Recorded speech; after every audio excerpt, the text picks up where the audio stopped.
Hello friends, welcome to my YouTube channel. আজকে আমরা যে টপিকটা পড়বো সেটা হচ্ছে মেটারনিক সিস্টেম বা মেটারনিক ব্যবস্থা বা মেটারনিক তন্ত্র, যাই বলা হোক না কেন। তো ইউরোপের ইতিহাসে বা ইউরোপের রাজনীতিতে যেরকম ভিয়েনা কংগ্রেস বা ভিয়েনা সম্মেলনের আগের ক্লাসে আমরা পড়েছি যতটা গুরুত্বপূর্ণ, সেখানে কিন্তু এই প্রিন্স মেটারনিকের ভূমিকা বা ভিয়েনা কংগ্রেসকে কেন্দ্র করে যে মেটারনিক সিস্টেম মেটারনিক চালু করেছিলেন সেটাও কিন্তু ঠিক ততটাই গুরুত্বপূর্ণ। তো আগের ক্লাস যখন আমরা করেছিলাম তখন আমরা বলেছিলাম যে আমরা নেক্সট ক্লাসে মেটারনিক সিস্টেম করব। তো আজকে আমরা সেই অনুযায়ী প্রিন্স মেটারনিক কে ছিলেন, মেটারনিক ব্যবস্থা কী জন্য করা হয়েছিল, তার প্রভাব কীভাবে পড়েছিল, কতটা সেটা সফল হয়েছিল, কতটা ব্যর্থ হয়েছিল এবং তার কারণগুলো কী কী ছিল, সবই কিন্তু আজকের ক্লাসে আমরা আলোচনা করব। তো ভিডিওটা প্রথম থেকে শেষ পর্যন্ত ধৈর্য সহকারে দেখো। আর যারা চ্যানেলে ফার্স্ট টাইম ভিজিট করছো তাদের জন্য বলবো অবশ্যই চ্যানেলকে সাবস্ক্রাইব করো, কারণ এই চ্যানেলে হিস্ট্রি ডেসক্রিপটিভ ম্যাপের উপরে কিন্তু ক্লাস করানো হচ্ছে। তার পাশাপাশি আপকামিং এসএলএসটি যে এক্সাম রয়েছে বা পিএসসি অ্যাসিস্ট্যান্ট মাস্টার বা মিস্ট্রেসের যে এক্সাম রয়েছে সেগুলোকে মাথায় রেখে কিন্তু এমসিকিউ ক্লাসও চলছে, যেগুলো রোজ রাত 9টা থেকে এমসিকিউ ক্লাস হচ্ছে।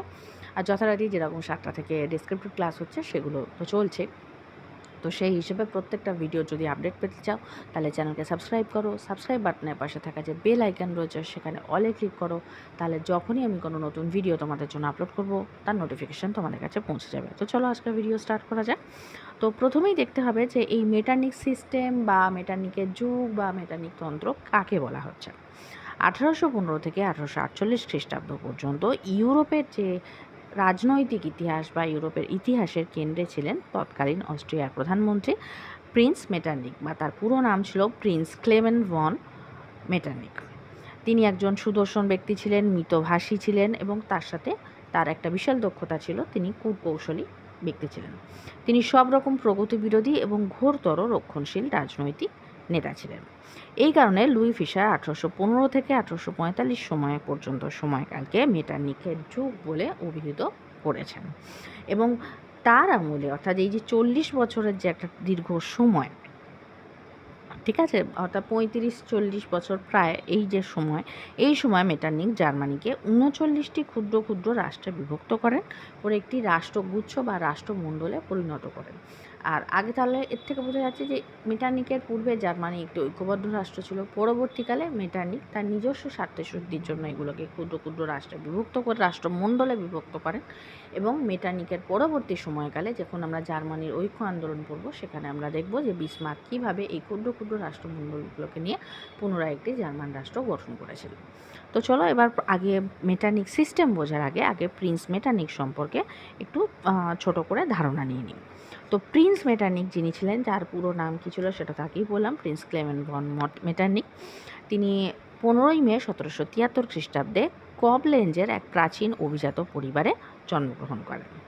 স্টামবুক বিশ্ববিদ্যালয় শেষ করে 1795 খ্রিস্টাব্দে তিনি অস্ট্রিয়ার বিখ্যাত প্রবীণ রাজনীতিবিদ কাউন্ট কৌনিজের পৌত্রী অর্থাৎ নাতনি মারিয়া এলোয়ানার ভন কৌনিজকে বিবাহ করেন। তিনি প্রাথমিক জীবনে একজন অর্থাৎ তার ছাত্র জীবনে বলা যায় তিনি একজন কৃতী ছাত্র ছিলেন, এমনকি ইউনিভার্সিটি লেভেলেও। আইন ও ভাষাতত্ত্বে তার যথেষ্ট পারদর্শিতা ছিল। তিনি ভলতেয়ার, রুশো প্রভৃতি যে দার্শনিকদের মতবাদ, নিউটনের বৈজ্ঞানিক তত্ত্ব, বিটোফেনের সঙ্গীত ও শেক্সপিয়ারের নাটকে যথেষ্ট কী বলবো, এগুলোকে তিনি উপভোগ করতেন, বা তার শখের যে জিনিসগুলো ছিল তার মধ্যে একটা অন্যতম ছিল। এরপর মেটারনিক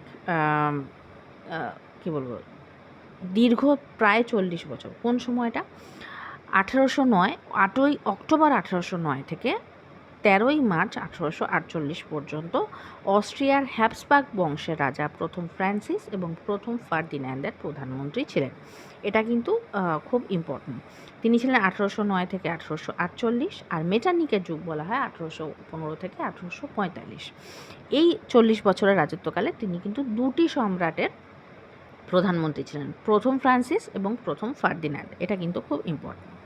তিনি খুব সহজেই মানে সাধারণ হিসেবে দেখতে গেলে তিনি পোশাক পরিচ্ছদ ও তার বাচনভঙ্গি ছিল খুবই মার্জিত, কিন্তু তিনি জটিল রাজনৈতিক সমস্যাগুলিকে খুব চমৎকার ভাষায় প্রকাশ করতে পারতেন। তিনি খুব দাম্ভিক ব্যক্তি ছিলেন, এক কথায় বলা যায় তার দাম্ভিকতার কোনো সীমা ছিল না।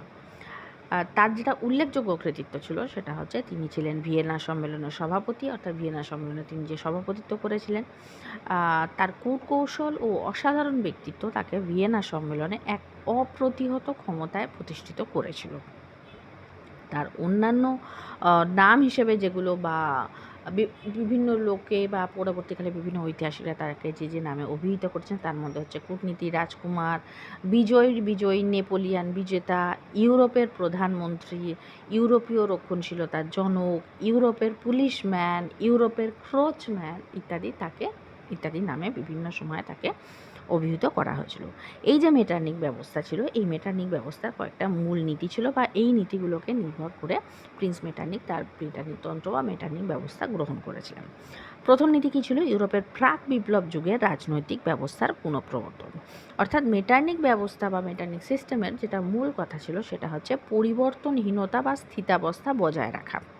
সেই জন্য অনেক ক্ষেত্রে দেখা যায় তিনি নিজেকে অনেক জায়গায় স্থিতাবস্থা রাষ্ট্রনেতা বলেও অভিহিত করেছেন। তিনি যেহেতু রক্ষণশীল ব্যবস্থা বলা যায় বা প্রাক বিপ্লব যুগের অর্থাৎ রাজতন্ত্রের সমর্থক ছিলেন, তাহলে সেই হিসেবে কিন্তু এই রক্ষণশীল কেন্দ্রীয় যে শাসন ব্যবস্থা সেই ধারণাটি তার নীতি বা সেই ধারণাকে বাস্তবায়ন করা কিন্তু তার নীতির অন্যতম বিষয়বস্তু ছিল। এক্ষেত্রে বা এই ধারণাকে বাস্তবায়ন করতে তার মধ্যে যে ইন্ধন জুগিয়েছিলেন তিনি ছিলেন তার সেক্রেটারি ফ্রেডরিক ভন জেন্স। তার মতে পুরাতন তন্ত্রই ছিল সমাজ ও রাষ্ট্র ব্যবস্থার প্রকৃত ভিত্তি। সেই হিসেবে প্রাক বিপ্লব যুগের বংশানুক্রমিক রাজতন্ত্র, রাজার দৈবসত্ত্ব, অভিজাততন্ত্র, সামন্ততন্ত্র, এমনকি ক্যাথলিক গির্জার প্রাধান্যেও তিনি বিশ্বাসী ছিলেন। এই কারণেই ভিয়েনা সম্মেলনে তিনি ন্যায্য অধিকার নীতির দ্বারা প্রাক বিপ্লব যুগের রাজবংশগুলিকে ইউরোপের বিভিন্ন দেশে শাসন ক্ষমতায় পুনঃপ্রতিষ্ঠা করার প্রস্তাব দিয়েছিলেন।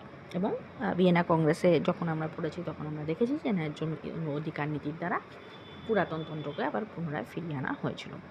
তৃতীয় নীতি কী ছিল? ফরাসি বিপ্লব প্রসূত উদারতন্ত্র, জাতীয়তাবাদ ও গণতান্ত্রিক ভাবধারার গতিরোধ। মেটারনিক ছিলেন সব রকম পরিবর্তনের ঘোর বিরোধী। তিনি কি ছিলেন? পুরাতন তন্ত্রকে টিকিয়ে রাখার জন্য তিনি সেই হিসেবে মেটারনিক ইউরোপীয় বিভিন্ন শক্তি সমবায় গঠন করেন। তার চোখে ফরাসি বিপ্লব ছিল ঘোরতর অরাজকতা ও নাশকতা। এমনকি তিনি মনে করতেন যে রাজা ও অভিজাতরাই সমস্যা ও সভ্যতার ধারক, তারাই সমাজের চালিকা শক্তি এবং একমাত্র তারাই স্বার্থহীনভাবে রাষ্ট্রের সেবা করতে পারে। তো ফরাসি বিপ্লব প্রসূত যে ভাবধারা সেক্ষেত্রে এই অভিজাত শ্রেণীকে ধ্বংস করবে, ফলে যে শাসনতন্ত্র সেটা ভেঙে পড়বে। তার মধ্যে বিপ্লবী ভাবধারা হলো এক ধরনের জীবাণুর মতো যা সমগ্র ইউরোপের স্বাস্থ্যহানি ঘটাবে, এমনকি এক দেশ থেকে অন্য দেশে তা ছড়িয়ে পড়বে। এই কারণে কেবল অস্ট্রেলিয়ায় যে তিনি রক্ষণশীল নীতি গ্রহণ করেছিলেন তা নয়, তিনি ভিয়েনা কংগ্রেসের দ্বারা সমগ্র ইউরোপেই এই বিপ্লবের প্রতিধারা বা বিপ্লবের যে আদর্শ সেগুলোকে পুরোপুরি নাস্তানাবুদ করেছিলেন। থার্ড ছিল অস্ট্রিয়ার স্বার্থকে সর্বতোভাবে বজায় রেখে, এটা টাইপিং মিস্টেক হয়েছে, এটা হবে বজায় রেখে ইউরোপীয় রাজনীতিতে তার নিরঙ্কুশ প্রাধান্য অক্ষুণ্ণ রাখা। এটা তিনি কিভাবে করেছিলেন? তিনি কি করেছেন যে তিনি এক্ষেত্রে অনেক ক্ষেত্রে দমনমূলক নীতি গ্রহণ করেন। তো সেক্ষেত্রেও তিনি বিভিন্ন জিনিস যেমন ধরো কার্লসবার্গ ডিক্রি, বিভেদ নীতি, গৃহযুদ্ধ দমন, এই ধরনের যে নীতিগুলো সেগুলোর দ্বারা তিনি এই মেটারনিক ব্যবস্থা নীতিগুলোকে তিনি কার্যকর করেন। তো কিভাবে কার্যকর করেন সেগুলোই দেখব। প্রথমে যেগুলো আগে বললাম যে মেটারনিক ব্যবস্থার রূপায়ণ ঘটানোর ক্ষেত্রে সর্বপ্রথম যে নীতিটা তিনি নেন সেটা হচ্ছে বিভেদ নীতি। তিনি নিজ রাজ্য অস্ট্রিয়া ও জার্মানিতে অতি সাফল্যের সঙ্গে কিন্তু এই বিভেদ নীতি প্রয়োগ করেন। বহুভাষী ও বহুগোষ্ঠী যেহেতু দেশ ছিল অস্ট্রিয়া, তাহলে মেটারনিক কী করেন? যেই ভাষা এবং গোষ্ঠীর ভিত্তিতে তিনি এক জাতির বিরুদ্ধে আর এক জাতিকে প্রলুব্ধ করে বা সহজ সরল ভাষা যেটাকে আমরা বলি যে লেলিয়ে দেওয়া, অস্ট্রিয়াতে তার কর্তৃত্ব বজায় রাখেন। বোহেমিয়া শাসনের জন্য তিনি জার্মান বাহিনী মোতায়েন করেন এবং লোম্বার্ডিতে রাখেন হাঙ্গেরির বাহিনী। এই ধরনের দমন নীতির দ্বারা তিনি জাতীয়তাবাদের কণ্ঠরোধ করেন। ইতিহাস, রাষ্ট্রবিজ্ঞান, দর্শন প্রভৃতি বিষয়বস্তু যেগুলো জাতীয়তাবাদকে ইন্ধন যোগায় সেই সমস্ত পাঠ্যসূচি তিনি বিষয়বস্তু আর কি পাঠ্যসূচি থেকে বাদ দিয়ে দেন। এমনকি রাজনৈতিক সভা সমিতিও নিষিদ্ধ করা হয়, সংবাদপত্রের স্বাধীনতা হরণ করা হয়, অনেক ক্ষেত্রে তো বাক স্বাধীনতা হরণ করা হয়। এক্ষেত্রে সবথেকে উল্লেখযোগ্য ঘটনা ছিল কার্লসবার্গ ডিক্রি। তো কার্লসবার্গ ডিগ্রি দ্বারা সময় জার্মান বুন্ড বা যার রাজ্য সমবায়ের সভাপতি ছিলেন মেটারনিক, সেখানে তিনি রক্ষণশীল নীতি প্রবর্তন করেন এবং 1879 খ্রিস্টাব্দের সেপ্টেম্বর মাসে তিনি কার্লসবার্গ ডিগ্রি জারি করে জার্মানির রাজনৈতিক এবং ছাত্র সংগঠনগুলিকে পুরোপুরি নিয়ন্ত্রণে নিয়ে আসেন।